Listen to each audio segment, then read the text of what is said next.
Selamat pagi anak-anak. Assalamualaikum warahmatullahi wabarakatuh. Untuk pembelajaran kali ini kelas 11 FKK mengenai pemasaran. Kalau sebelumnya mengenai penampilan diri, juga beberapa pelayanan farmasi, sekarang bab berikutnya adalah pemasaran. Nah, perlu kan ketahui untuk kompetensi dasarnya menerapkan pemasaran dan salesmanship. Berikutnya melakukan pemasaran dan salesmanship. Untuk pemasaran dan salesmanship ini nanti pada saat praktek hari Rabu kamu akan menjalankan percobaan simulasi. Siapa yang bertugas sebagai pemasaran dan siapakah yang bertugas sebagai salesmanship-nya. Nah, pekerjaannya sesuai dengan obat logo yang kamu catat waktu Rabu kemarin. Nanti siapa yang order, siapa yang konsumen, dan siapa yang produsennya nanti kalian pilih sendiri. Ini programnya pemasaran dan salesmanship. Berikutnya definisi pemasaran perlu saya sampaikan anak-anak. Pemasaran salesmanship ini tidak terfokus pada kefarmasian, tapi kami mengacu pada sumber dari berbagai sumber di bisnis administrasi di mata pembelajaran perekonomian. Ini adapun definisinya adalah sebagai berikut: suatu sistem dari kegiatan bisnis yang dirancang untuk merencanakan, menentukan harga, mempromosikan, mendistribusikan produk agar diperoleh kepuasan untuk mencapai tujuan perusahaan. Berikutnya untuk salesmanship ini, kalau tadi pemasaran itu marketingnya, prosesnya, ini salesmanshipnya orangnya, orang yang menjalankan proses pemasarannya. Di sini diartikan bahwa kalau orang tersebut tidak berhasil melakukan penjualan atas produk yang dikelolanya, maka predikat salesman tidak dapat kita sandang. Jadi berdasar definisinya, salesmanship adalah ilmu membujuk yang menampilkan seni untuk meyakinkan orang lain sehingga mau membeli. Jadi harus pandai untuk membujuk anak-anak. Kalau kamu nggak pandai membujuk, ya gagal. Berarti kamu dinyatakan tidak dapat mensukseskan keberadaan produk yang kamu jual. Akhirnya komisi kamu tidak bisa tercapai sesuai target. Berikutnya konsep.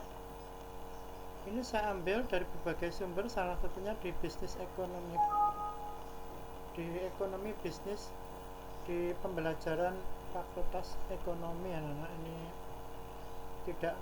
tidak mengacu pada farmasi tapi secara umum universal ya.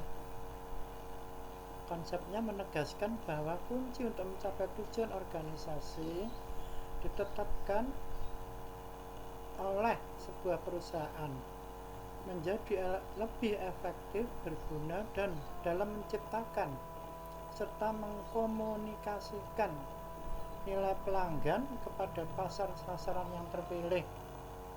Ya, karena kamu bidangnya industri obat, ya sasarannya ya rumah sakit, apotek, toko obat, warung-warung obat itu ya. Berikutnya prinsipnya pengetahuan dan keterampilan teknis. Nah, karena biasanya mereka rata-rata S1 ya, ataupun dari SMK di bidang keterampilan ekonomi, mungkin SMK yang jurusan ngambil bidang akuntansi bisa masuk kategori ini, pengetahuan dan keterampilan teknis, pengetahuan manajerial, pengetahuan untuk memimpin. Berikutnya sikap yang tepat sesuai dengan perkembangan usaha. Dalam pengetahuan model ada dua, sikap yang tepat dan sesuai dengan jenis usaha dan keterampilannya. Kalau kamu memang bakul jamu, membuat sebuah produk jamu, ya kamu promosikan sesuai pengetahuan kalian. Tujuan pemasaran: membangun dan menata hubungan pelanggan yang menguntungkan. Strategi pemasaran: pola pikir pemasaran yang digunakan untuk mencapai tujuan pemasaran.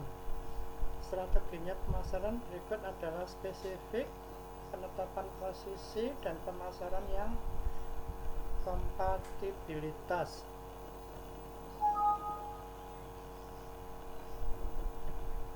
Tujuan training, nah ini kalau kamu sudah melamar satu pekerjaan dan dinyatakan sebagai salesman, ini wajib untuk melakukan training, dibimbing selama 3 bulan sebelum melakukan aktivitas. Ini kamu dilatih untuk menjual, membujuk pasien dengan harapan bisa tertarik dengan produkmu. Nah ini ada trainingnya ya, ini salah satu fungsinya, berfokus pada hasil nyata dan memberikan pemahaman dan langkah demi langkah proses penjualan yang menimbulkan dampak yang sangat maksimal. Biasanya gini, nah kamu nanti kalau berhasil diiming-imingin dengan komisi, misalnya omsetmu 2 juta, kamu komisinya 2%, kamu mendapatkan itu kalau dikumpulkan juga banyak ya. Ini butuh ketekunan, kesabaran, dan keteladanan anak. Seorang pemasaran mencari nasabah di bank juga enggak gampang-gampang, susah. Berikutnya untuk proses pemasarannya, pemasar harus memahami pasar dan kebutuhan, merancang strategi pemasaran digerakkan oleh pelanggan, membangun program yang dapat memberikan nilai unggul. Keempat, terakhir, membangun hubungan pelanggan yang menguntungkan. Orientasi pasar, kalau kamu sebagai pemasaran, orientasinya pasar bisa di mall, di pasar tradisional, di minimarket berjajar di kota-kota besar maupun daerah-daerah. Ini manajemen pemasarannya, orientasinya, pengaturannya, konsep produk yang tadi sudah dijelaskan. Meningkatkan efisiensi produk, ini dicatat anak, ditarget, lalu dilaporkan. Yang terakhir, konsep penjualannya, kamu berhasil apa tidak nanti dilaporkan. Seburuk apapun penilaian dari pimpinan, ya kamu terima, dinyatakan kamu tidak berhasil. Ya ini memacu semangat kalian untuk motivasi gerak berikutnya. Nanti akan dipandu oleh akan dipandu oleh para pimpinan kalian. Makasih anak, semoga video ini bisa bermanfaat.